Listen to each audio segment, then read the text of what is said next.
Dans cette vidéo, je vais vous expliquer en détail comment trouver, négocier, financer et rénover votre premier bien immobilier. On va voir ensemble les différentes étapes d'une opération immobilière à succès et les stratégies que les professionnels et les rentiers de l'immobilier utilisent pour gagner des fortunes chaque mois grâce au loyer de leurs locataires. Si vous êtes débutant dans l'immobilier, cette formation gratuite est parfaite pour vous. Nous allons aborder absolument toutes les étapes nécessaires à la réussite et la mise en place d'un projet immobilier rentable en partant de zéro. Avec pour but que vous puissiez atteindre l'indépendance financière grâce à la magie de l'immobilier et de ses revenus passifs. On va tout vous montrer. Comment réaliser des achats, découvrir de véritables pépites dans votre région, comment négocier comme un pro de l'immobilier, comment rénover et optimiser vos biens pour augmenter leur rentabilité, et on vous expliquera en détail les étapes qu'il faut respecter afin de pouvoir obtenir un crédit à tous les coups. Avec mon équipe, on a divisé cette formation en 2 épisodes. Dans le premier épisode, on va voir comment trouver un bien rentable en immobilier et le négocier jusqu'à 25%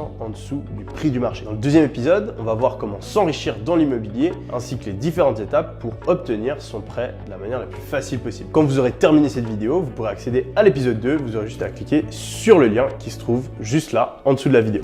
Hello, je m'appelle Yomi Denzel et en quelques années, je suis devenu multimillionnaire grâce à mes business en ligne. Aujourd'hui, je fais des conférences dans toute la francophonie et j'ai la chaîne numéro 1 sur le business et les investissements au niveau francophone. Au fur et à mesure que j'ai progressé dans le business, je me suis de plus en plus plongé dans l'immobilier et j'ai aujourd'hui plus d'une vingtaine d'appartements en région parisienne ainsi que des investissements de plusieurs millions dans l'immobilier américain. Ça me permet de générer plusieurs dizaines de milliers d'euros tous les mois de revenus passifs et après de nombreuses demandes, j'ai décidé de faire cette formation en duo avec Timothée Moirou qui est un jeune prodige de l'immobilier et qui a réussi à amasser un patrimoine immobilier de plus de 5 millions d'euros avant ses 23 ans grâce au levier bancaire. Aujourd'hui, il est propriétaire de plus de 80 biens immobiliers et il va partager dans cette formation les stratégies qu'il a utilisées afin de générer plus de 20 000 euros de revenus passifs tous les mois en partant de zéro. Notre but, c'est que d'ici la fin de cette formation, vous ayez toutes les clés pour pouvoir investir avec succès dans l'immobilier. Car c'est vraiment quelque chose qui peut changer votre vie. En effet, ça peut vous permettre de dégager des revenus importants de manière passive et cela même si vous avez moins de 1 000 euros à investir et un petit salaire. Je vous invite donc fortement à regarder les 2 épisodes de cette formation gratuite en entier. S'il vous plaît, ne faites pas partie de ces personnes qui abandonnent alors qu'elles sont pourtant si près du but. Rappelez-vous, vous êtes à un bien immobilier de changer votre vie pour de bon et de commencer à gagner de l'argent en dormant. On vous a aussi préparé de nombreux bonus que vous recevrez en exclusivité à la fin de la formation. Vous aurez un fichier texte qui récapitule tout ce qu'on a vu ainsi que les différents points qu'il faut mettre en place pour réaliser votre premier achat ainsi qu'une liste des banques qui vous permettent d'obtenir les meilleurs prêts le plus facilement et rapidement possible en ce moment. J'espère que vous êtes chaud car on va partager avec vous des informations qu'on a mis plusieurs années à découvrir et qui sont habituellement uniquement disponibles dans des formations qui coûtent plusieurs centaines voire même plusieurs milliers d'euros. Je serais donc extrêmement reconnaissant si vous pouviez prendre le temps de mettre un like sur cette vidéo afin de le signaler à l'algorithme YouTube que c'est du contenu que vous aimez. Ça nous a demandé plusieurs heures de travail intensif afin de créer cette formation et c'est la meilleure manière de nous récompenser. Allez, c'est parti, on se retrouve à mon ordinateur. Du coup, on va débuter la formation et on va alterner avec Timothée afin de vous expliquer au mieux le contenu de celle-ci. Un projet immobilier, ça peut changer votre vie. Ça a changé la mienne personnellement car après le succès que j'ai eu dans mes business, je me suis mis à investir massivement. Je peux prendre l'exemple de ce projet que j'ai en banlieue parisienne. Il y a 16 appartements, 2 locaux commerciaux et 22 places de parking. Il me rapporte plus de 12 500 euros de loyer. En enlevant les charges et puis le remboursement de crédit, il me reste quand même plus de 4 000 euros de bénéfices de cash flow brut qui sont dégagés et qui rentrent dans mes poches tous les mois. Des investissements comme ça, j'en ai plusieurs et combiné, en fait, ça me fait gagner plusieurs dizaines de milliers d'euros, ce qui couvre toutes mes dépenses mensuelles. C'est pour ça que je dis que l'immobilier a changé ma vie parce qu'il m'a permis d'atteindre l'indépendance financière. Aujourd'hui, toutes mes dépenses sont couvertes par mes placements, ce qui me permet de savoir que même si je m'arrête de travailler demain et que je gagne plus un seul centime jusqu'à la fin de ma vie, je pourrais garder le même mode de vie. L'immobilier, on peut aussi le faire à plus basse échelle avec des plus petits investissements et c'est ce qu'a fait Timothée par exemple. Là, on va parler d'un des premiers projets qu'il a fait quand il avait 19 ans. Ça lui a coûté moins de 100 000 euros. Il a financé presque l'intégralité grâce à la banque et ça lui rapporte plus de 2 400 euros de loyer. En enlevant les charges et le remboursement de crédit, on est à plus de 1 000 euros par mois de façon automatique. Imaginez-vous, en partant de zéro à 19 ans, vous pouvez vous faire un SMIC tous les mois de manière passive grâce à l'immobilier. Pourquoi l'immobilier, c'est quelque chose de si intéressant? Premièrement, il y a une multitude de stratégies différentes qui s'adaptent à différents profils. En fonction de vos envies et de vos besoins, vous allez presque toujours pouvoir trouver une stratégie super intéressante en immobilier. En plus de ça, vous n'êtes pas obligé de le faire tout seul. Vous pouvez tout à fait investir avec votre frère, un ami ou même vos parents afin de pouvoir dégager de plus gros montants et faire de plus grosses opérations. L'immobilier, c'est aussi quelque chose qui peut se transmettre à ses enfants et ça peut donc être un patrimoine que vous laissez à votre descendance. C'est aussi un très bon hedge, une très bonne protection contre l'inflation. Aujourd'hui, on parle tous les jours d'inflation avec tout ce qui se passe dans l'économie. L'immobilier, c'est une valeur refuge qui connaît une croissance stable, mais qui va aussi avec le temps s'indexer à l'inflation. Donc, c'est vraiment une très bonne manière de se protéger envers toutes les situations économiques qui peuvent arriver. L'immobilier, c'est synonyme presque de revenu passif. Vous allez pouvoir gagner de l'argent en dormant grâce au loyer que payent vos locataires. Vous allez pouvoir utiliser le levier bancaire. On va en parler vraiment plus en détail par la suite parce que c'est vraiment ça qui va tout changer, qui va vous permettre d'obtenir vraiment un meilleur rendement sur votre capital que par exemple en investissant dans les actions ou même les obligations. Et puis, c'est un placement sécurisé qui ne disparaîtra jamais. On n'est pas en train de parler de crypto, je ne sais quoi. Vous avez un immeuble, vous avez un bien à un endroit. Ce sera toujours le vôtre et vous recevrez toujours de l'argent des locataires, peu importe ce qui se passe. Pourquoi est-ce que l'immobilier c'est aussi sûr? Parce que ça répond à un besoin fondamental de l'être humain qui est le besoin de se loger. En plus de ça, il y a un marché qui est constamment en évolution, donc il n'y a jamais de saturation parce qu'on a sans cesse de nouveaux immeubles qui arrivent sur le marché, des biens qui sont trop vieux et qui doivent être rénovés et donc il y a en permanence de nouveaux achats qui sont possibles, de nouvelles belles opérations que vous pouvez faire. L'immobilier, ça permet de dépenser 150 000 € sans les avoir parce qu'on va pouvoir l'emprunter à la banque et ça c'est impossible nulle part ailleurs. Bonne chance pour aller trouver un prêt de 150 000 € pour lancer votre business ou investir à la bourse. L'immobilier, c'est un véritable actif qui rapporte de l'argent en dormant. Et en plus, l'immobilier a de belles perspectives d'avenir sur le long terme parce qu'il y a de plus en plus d'habitants à loger en France, il y a de moins en moins de biens immobiliers qui sont disponibles. On a un parc immobilier qui est globalement vétuste, donc qui est vieux, donc qui doit être rénové et ça offre de grosses opportunités d'investissement. Et puis, on a aussi les conditions de crédit qui, avec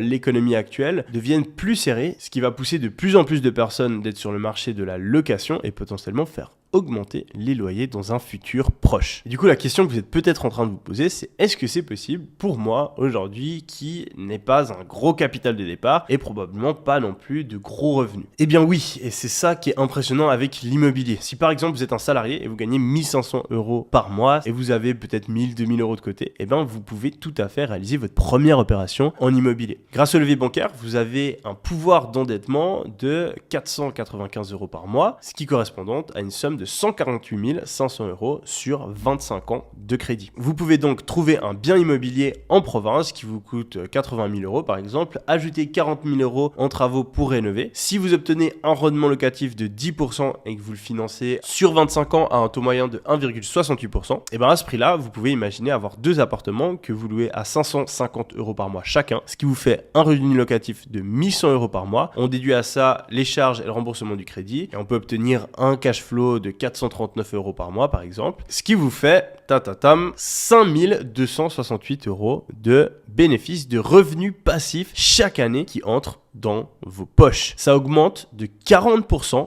votre mode de vie grâce à l'achat d'un seul bien immobilier. Imaginez-vous, avec 20-30 heures de travail, un petit peu de détermination, vous pouvez augmenter vos revenus de 40%. Et cela, plus ou moins, sans prendre aucun risque. Car c'est très difficile de faire des conneries si on fait de l'immobilier sur le long terme en suivant les bonnes stratégies. Faisons le calcul jusqu'au bout, c'est 439 € par mois, vous les recevez pendant 25 ans. Au final, ça vous fait 131 700 € sur 25 ans que vous avez gagné. Et puis, à la fin de ces 25 ans, vous êtes propriétaire de ce bien immobilier à 100% car vous avez remboursé l'intégralité du crédit. Imaginons qu'entre-temps, on a eu une augmentation du marché immobilier et que vous arrivez à le vendre à 150 000 €, ce qui est tout à fait possible. Vous réalisez en plus de ça une plus-value de 21 600 € sur votre bien. Vous avez dépensé zéro car vous avez utilisé le crédit bancaire. Vous avez attendu 25 ans en vous faisant des revenus passifs et votre gain total est de 281 700 €. Les amis, aujourd'hui, si vous n'investissez pas dans l'immobilier, si vous êtes en train de procrastiner, si vous fermez cette formation avant de l'avoir regardée en entier et que vous ne passez pas à l'action, vous êtes potentiellement en train de passer à côté de 281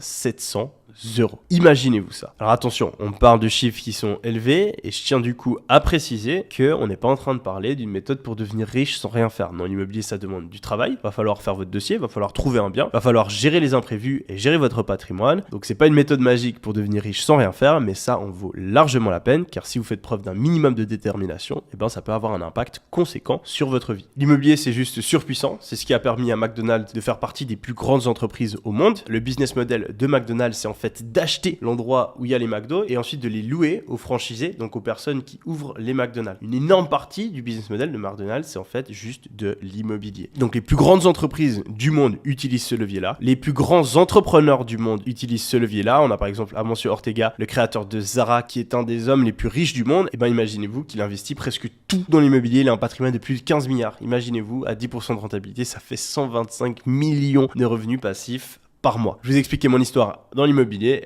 Timothée a aussi une histoire similaire. Grâce à un travail acharné et à ses investissements, il a réalisé son premier investissement immobilier à 19 ans alors qu'il était encore étudiant en médecine et qu'il travaillait à côté 35 heures pour pouvoir financer ses études. Il a quand même réussi à faire ses investissements dans l'immobilier. De fil en aiguille, il a persévéré, il s'est formé, il est passé à l'action et aujourd'hui, il est à la tête d'un parc de 80 lots immobiliers et d'un patrimoine de plus de 5 millions d'euros. Il va donc maintenant partager quelques-unes de ses meilleures stratégies afin que vous aussi, vous puissiez les utiliser pour réaliser vos premiers achats et on se retrouve juste après. Salut à tous les amis, j'espère que vous allez bien. Merci Omi pour la présentation, on va pouvoir passer à la suite. Alors premièrement, ce qui est super important de savoir quand on investit dans l'immobilier, c'est tout simplement comment est-ce qu'on fait pour gagner de l'argent dans l'immobilier. Et en fait, il existe plusieurs stratégies, des stratégies qui sont plutôt risquées, des stratégies qui sont plutôt rapides, plutôt lentes. Et d'après nous, la meilleure stratégie qui existe dans l'immobilier, c'est une stratégie long terme qu'on appelle l'immobilier locatif. Une fois qu'on a compris comment est-ce qu'on fait pour gagner de l'argent dans l'IMO, il va falloir trouver un premier bien rentable. Alors rentable, ça veut pas seulement dire que chaque mois on va rembourser du capital et qu'au bout de 20 ans on va enfin pouvoir récupérer notre argent, entre guillemets on va gagner de l'argent. Ça veut dire que chaque mois il va falloir encaisser plus de loyer, donc encaisser plus d'argent que vous n'en sortez pour payer le crédit et les charges et dégager ce qu'on appelle du cash flow. Trouver un bien rentable, au début ça peut paraître la mission impossible, mais en fait ça l'est pas du tout. C'est tout à fait faisable depuis chez vous, votre canapé, avec un ordinateur et une connexion internet. Pour ça, il suffit en fait de connaître les bonnes méthodes et les bonnes astuces. Une fois que cette deuxième étape est validée, qu'on est allé visiter notre bien et qu'il correspond à ce qu'on attendait, on va pouvoir se lancer dans la négociation, qui consiste en fait tout simplement à faire baisser la valeur du bien afin de pouvoir l'acheter en dessous du prix du marché. En tout cas, en dessous du prix de sa véritable valeur. L'objectif de la négociation, c'est que vous pourriez acheter aujourd'hui, vous revendez dans une semaine, vous pourriez le revendre plus cher. C'est ce qui va définir si vous avez fait une bonne négociation, une négociation moyenne. Il n'y a pas vraiment de règle en termes de pourcentage pour la négociation, mais dites-vous qu'il est toujours possible de négocier au moins 5% du prix du bien. Et la négociation, elle peut même aller bien au-delà de ça. Il est possible d'acheter des biens à 10, 15, voire même 25% en dessous du prix de leur véritable valeur. Et c'est à ce moment-là qu'on gagne vraiment beaucoup d'argent. Ensuite, une fois que vous avez trouvé le bien, que vous l'avez négocié au meilleur prix, il va falloir le financer. Et pour ça, il va falloir mettre en place un crédit immobilier dans une banque qui va vous prêter l'argent dès maintenant et que vous allez rembourser petit à petit via un calendrier mensualisé et surtout grâce au loyer de vos locataires. Une fois que la banque vous a prêté l'argent, vous allez pouvoir signer ce qu'on appelle l'acte définitif de votre achat et tout simplement le mettre en location au meilleur prix pour pouvoir en tirer le plus grand bénéfice. Alors, première étape, comprendre comment on gagne de l'argent dans l'immobilier. En vérité, il y a deux manières de gagner de l'argent dans l'immobilier. La première façon, c'est ce qu'on appelle la plus-value. J'achète un bien à 100 000 euros aujourd'hui, je le revends dans un mois,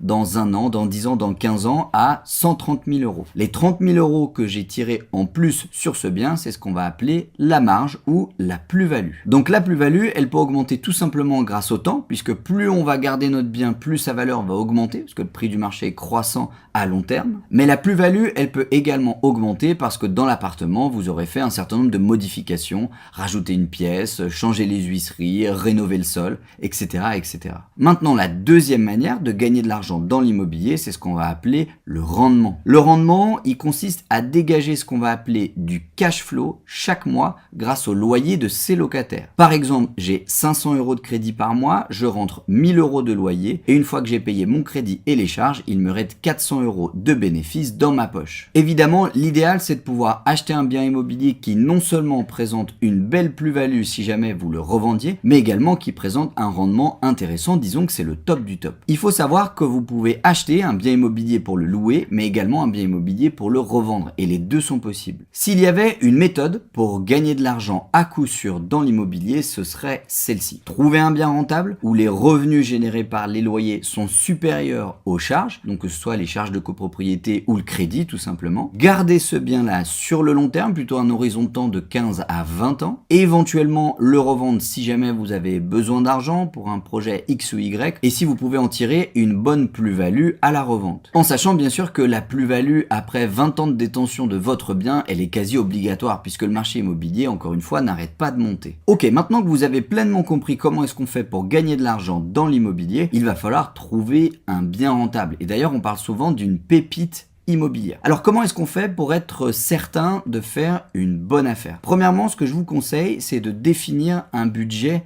maximum. Et ce budget maximum, il va dépendre de votre capacité d'endettement sur 20 ans. Classiquement, cette capacité d'endettement, et vous l'avez tous déjà entendu, elle est de 33% de ce que vous gagnez. Donc quelqu'un qui gagne 1000 € par mois pourra emprunter l'équivalent sur 20 ans de 333 € chaque mois de mensualité. Je vous laisse faire le calcul par vous-même pour voir à peu près quel type de bien vous pourriez acheter. Une fois que vous avez défini à peu près votre cible, votre enveloppe dans laquelle vous souhaitiez investir, il va falloir définir une zone de recherche. Idéalement à moins d'1 heure de chez vous. Comme ça, vous pourrez déjà vous y rendre super facilement. Et en plus, il est fort probable que vous connaissiez des personnes dans votre entourage qui habitent dans cette ville ou dans ce village. Pour ça, c'est super simple. Vous allez sur les sites d'annonces, ça peut être Se Loger, Paru Vendu, Le Bon Coin, et vous mettez le périmètre de recherche correct qui correspond à votre situation. Ensuite, en allant sur ces différents sites d'annonces, commencez par Le Bon Coin, c'est tout à fait le plus simple. Vous allez trouver beaucoup de choses à vendre, des appartements, des maisons, etc. Dites-vous que globalement, commencer par un appartement, c'est peut-être ce qui est le plus simple. Sauf que des annonces d'appartements, vous allez en trouver des dizaines et des dizaines. Et s'il fallait aller visiter tous ces appartements afin de sélectionner celui qui est le plus rentable, ça prendrait beaucoup trop de temps. Alors c'est pour ça qu'il est tout à fait possible d'appliquer une méthode de sélection qui est 100% sur votre ordinateur afin de ne visiter que les biens où vous êtes quasi sûr que vous allez faire une offre d'achat. Et cette méthode, elle est très simple. Dans un premier temps, quand vous allez tomber sur une annonce sur Le Bon Coin, il va falloir calculer le prix au mètre carré. C'est-à-dire le propriétaire de cet appartement ou l'agent immobilier qui le vend, combien est-ce qu'il vend chaque mètre carré de l'appartement. Ce qui est super avec Le Bon Coin par exemple, c'est que automatiquement, il vous l'affiche à côté du prix de vente. Une fois que vous avez ça, vous allez vous rendre sur le site meilleuragent.com et vous allez taper la ville, voire même l'adresse si vous l'avez exactement, à laquelle vous souhaitez investir. Meilleuragent.com va calculer en fonction de tout un tas d'algorithmes quel est le prix moyen des ventes à l'endroit où vous souhaitez investir. Ça va en fait vous donner le prix du marché. Donc prenons un exemple, admettons que vous trouviez un appartement à 1500 € du mètre carré sur Le Bon Coin. Vous allez sur seloger.com, vous tapez la ville en question. Si jamais ça vous sort un prix au mètre carré qui est supérieur à 1500, ça veut dire que le bien que vous avez vu, il est en dessous du prix du marché. Si jamais vous avez un prix au mètre carré sur Meilleur Agent qui est inférieur à 1500 €, ça veut dire que votre bien, il est au-dessus, on le vend plus cher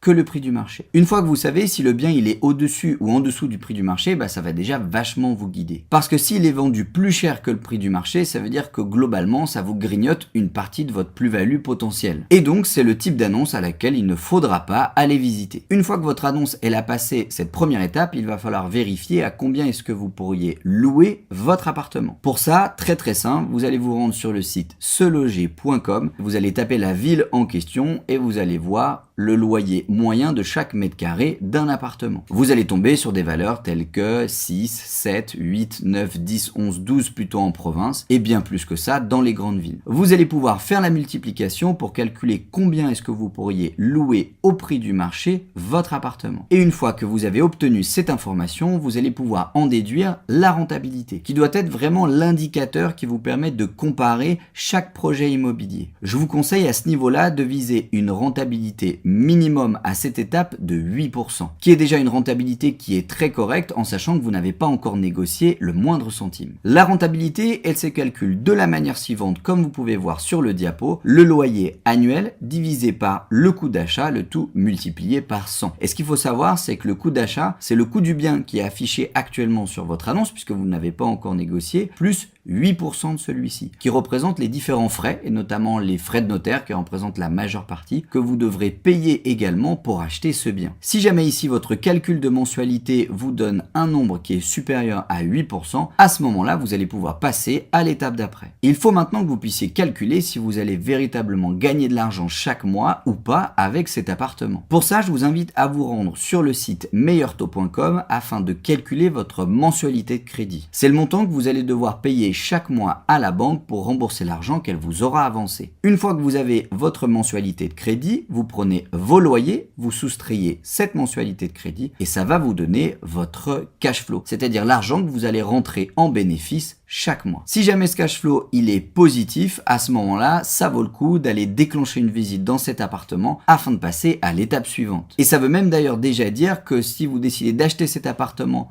au prix auquel il est affiché, vous gagnerez déjà de l'argent chaque mois grâce à l'immobilier. Prenons un exemple concret. Admettons que je veuille investir dans une ville comme Mâcon, c'est une petite ville située au sud de la Bourgogne. J'ai tapé Mâcon, appartement, j'ai mis en budget maximum, allez peut-être on va dire 10, 15 ou 20 000 euros au-dessus de ma capacité d'emprunt. Et ce pourquoi? Parce que je peux tout à fait faire une négociation et à ce moment-là, je retomberai dans mes 33%. Et donc naturellement, je suis tombé sur tout un tas d'appartements et j'ai vu que celui-ci, le prix, il était de 110 000 euros, c'était plutôt dans mon budget et donc c'est pour ça que j'ai cliqué sur l'annonce. Je peux d'ailleurs tout de suite voir sur les photos que c'est un appartement qui est plutôt dans son jus et ça, à la limite, c'est plutôt une bonne nouvelle. Alors vous allez me dire, ouais Tim, t'as pris un appartement pourri et tout, on va jamais acheter ça. Mais en fait, bien sûr que si, parce que là, si vous regardez bien, les travaux qui ont l'air d'être à effectuer, c'est plutôt des travaux de rafraîchissement, de la peinture et des sols et donc ça, c'est plutôt facile à faire. Mais qui dit travaux dans votre bien, dit également négociation potentielle. Un appartement où il n'y a rien à refaire qui est affiché à 110 000 euros, ça va être super difficile d'aller gratter dans la négociation, ne serait-ce que 1000 euros. Sur mon annonce, j'ai également un texte explicatif qui va me parler d'où est-ce qu'il se situe. Et ici, je vois tout de suite qu'il est à vendre centre-ville, proche des commerces. Donc une fois que j'ai fait cette première étape, il suffit de me rendre sur le site meilleuragent.com, j'ai tapé immobilier à Mâcon et je tombe sur une page comme celle-ci. Vous pouvez voir que le prix moyen de l'immobilier, il est plutôt de 1650 euros du mètre carré et meilleuragent.com vous donne une fourchette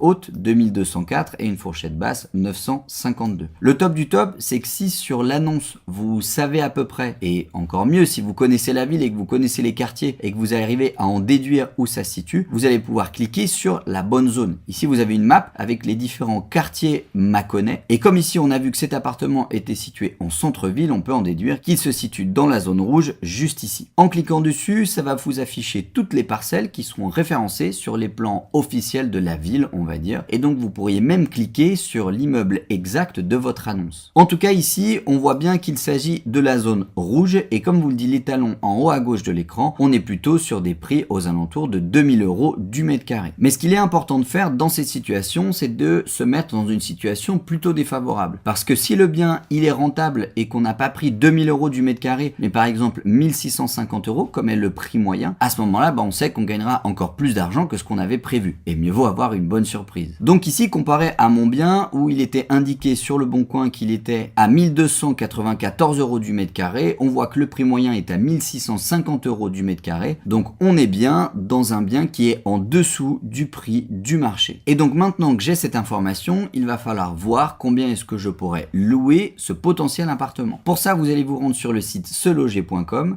vous allez taper Mâcon et vous allez trouver le prix de location au mètre carré dans la ville. Encore une fois, le site internet vous fait un zonage en fonction des différents quartiers, puisque évidemment un bien qui est plutôt en première couronne mâconnaise va pas se louer au même prix qu'un bien qui est au centre-ville de Mâcon. Toujours est-il que, encore une fois, pour se mettre dans une situation défavorable, prenez le prix moyen et non pas le prix le plus cher. Ici, on voit qu'en centre-ville, on est plutôt à 11 € du mètre carré, mais Se Loger nous indique que le prix moyen au mètre carré est plutôt de 9 €. Et 9 € fois la surface de notre appartement, qui était de 85 mètres carrés, ça nous donne un loyer potentiel à 765 €. Donc maintenant qu'on a cette information, on va pouvoir calculer la rentabilité de cette potentielle affaire. Pour ça, on va prendre le loyer mensuel, donc qui est ici de 765 € qu'on va multiplier par 12 pour l'avoir sur une année. On va le diviser par le coût d'achat, qui est donc le prix du bien, donc admettons 100 000 € parce qu'on a fait une jolie négociation, plus les 8% de frais, pour arrondir les chiffres, ce qui nous fait 108 000 €, le tout multiplié par 100, et je vous invite à vérifier ce calcul plusieurs fois, mais ça nous donne bien 8,5% de rentabilité. La rentabilité étant supérieure à 8%, on va pouvoir passer à l'étape d'après. L'étape d'après, c'est de pouvoir calculer le cash flow qu'on va encaisser chaque mois grâce au loyer de nos locataires. Pour ça, vous allez vous rendre sur le site meilleurtaux.com afin de calculer votre mensualité de crédit. Ici, c'est très simple, il suffit de remplir dans cette case-là le montant de votre prêt, juste en dessous la durée du prêt. Le taux d'intérêt avant négociation se calcule automatiquement en fonction des taux directeurs actuels et ça vous donne immédiatement le coût du crédit, le montant de l'assurance et surtout votre mensualité. Et une fois que vous avez ce paramètre, il suffit de prendre le montant de votre loyer, de soustraire les 576 € de crédit et ça va vous donner votre cash flow. Ici, ça nous fait bien un cash flow positif de 189 € par mois, soit 2268 € chaque année qui va tomber automatiquement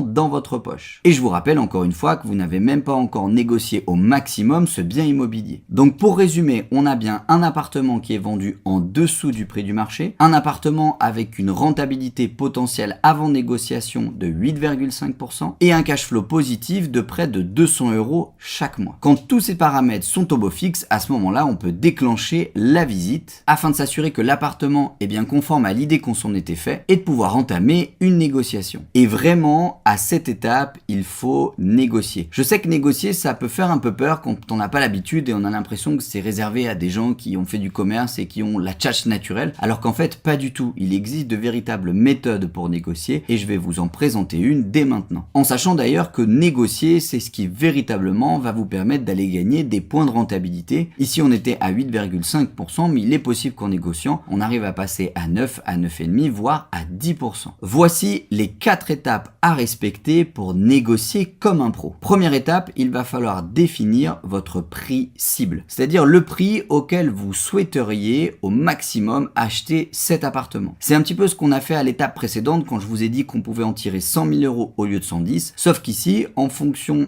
des loyers, de la rentabilité que vous souhaitez atteindre, du prix au mètre carré que vous avez comparé sur meilleuragent.com, vous pourriez tout à fait entamer une stratégie de négociation pour l'avoir à 90 000 au lieu de 110. En revanche, si l'appartement il est déjà en dessous du prix du marché, que les loyers vous permettent d'avoir une bonne rentabilité et que le prix qu'en demande le vendeur est déjà en dessous de votre prix cible pour ce type de bien, à ce moment-là, vous ne pourrez pas beaucoup le négocier. Deuxième étape, il va falloir rassurer le vendeur. Pourquoi ? Parce que le vendeur, il va potentiellement avoir plusieurs acheteurs. Et en général, il va pas forcément vendre au prix le plus élevé, mais il va vendre à l'acheteur où il est sûr que ça va aller jusqu'au bout. Il va donc falloir le rassurer à la fois sur votre volonté ferme d'investir et lui montrer que vous n'êtes pas un touriste et que vous n'êtes pas venu en promenade dans la visite de l'appartement, et en même temps sur votre capacité d'endettement propice à ce type de bien. Ne pas hésiter à lui dire que vous êtes déjà allé voir votre banque, qu'elle vous suit pour le type d'enveloppe qui correspond à son bien, etc., etc. Troisième étape, il va falloir d'évaluer le bien aux yeux du vendeur. C'est-à-dire qu'il va falloir baisser la valeur perçue de cet appartement dans la tête soit de l'agent immobilier, soit du vendeur si c'est un particulier. Et pour ça, il faut mettre en avant les différents défauts. Et c'est pour ça que je vous disais qu'un appartement qui est dans son jus avec un coup de peinture et des sols à refaire,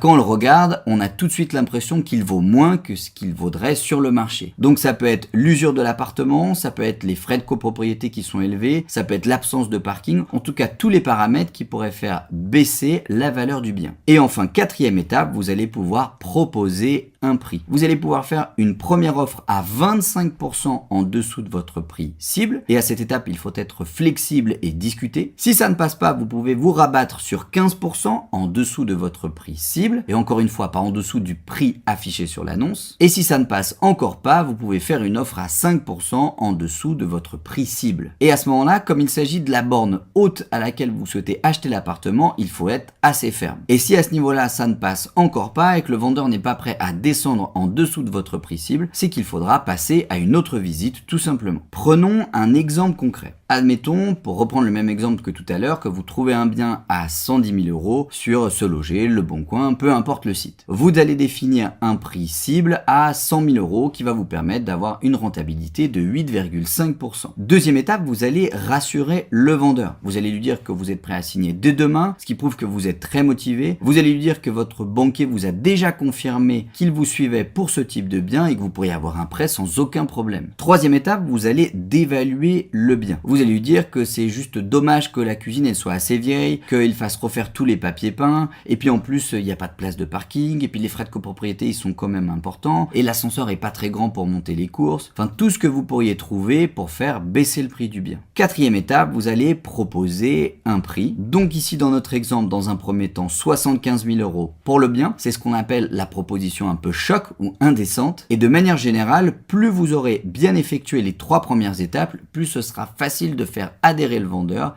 à ce prix-là. Si le vendeur vous répond qu'à ce prix-là, vous n'avez aucune chance, à ce moment-là, dites-lui que vous voulez bien monter à 85 000 €. À ce moment-là, en général, le vendeur cherchera toujours à faire un compromis parce que lui, il veut vendre. Et par exemple, il vous dira qu'il est capable de descendre à 105 000 €. À ce moment-là, n'hésitez pas à lui dire « Bon, c'est vrai que l'appartement, il me plaît particulièrement. Est-ce que vous seriez OK pour une vente à 95 000 €? À ce moment-là, le vendeur vous fera une contre-proposition en baissant un petit peu encore son prix pour couper la poire en deux, par exemple, à 100 000 €. À ce moment-là, vous n'aurez qu'à lui dire que vous allez lui confirmer tout ça par email et ça y est, vous avez négocié votre bien immobilier. Félicitations les amis, ça y est, vous avez trouvé votre première pépite immobilière, vous l'avez négocié, il ne reste plus qu'à signer et à faire votre prêt. Et à ce moment-là, je suis déjà sûr qu'il y a une question qui commence à émerger dans votre esprit et c'est tout à fait normal. C'est ouais mais attends Tim, je peux pas signer un contrat pour acheter un bien immobilier alors que je sais toujours pas si la banque elle va me prêter ou pas. Sinon comment ça se fait si la banque veut pas me prêter, moi j'ai pas l'argent pour l'acheter. À ce moment-là, pas de panique, il existe des outils et des astuces pour vous protéger. Mais prenons les choses étape par étape. Dans un premier temps, il va falloir, une fois que vous vous êtes mis d'accord sur le prix avec le vendeur, rédiger une offre d'achat écrite. C'est-à-dire un papier qui stipule que moi, Timothée Moirou, je suis allé visiter tel bien avec telle agence, machin,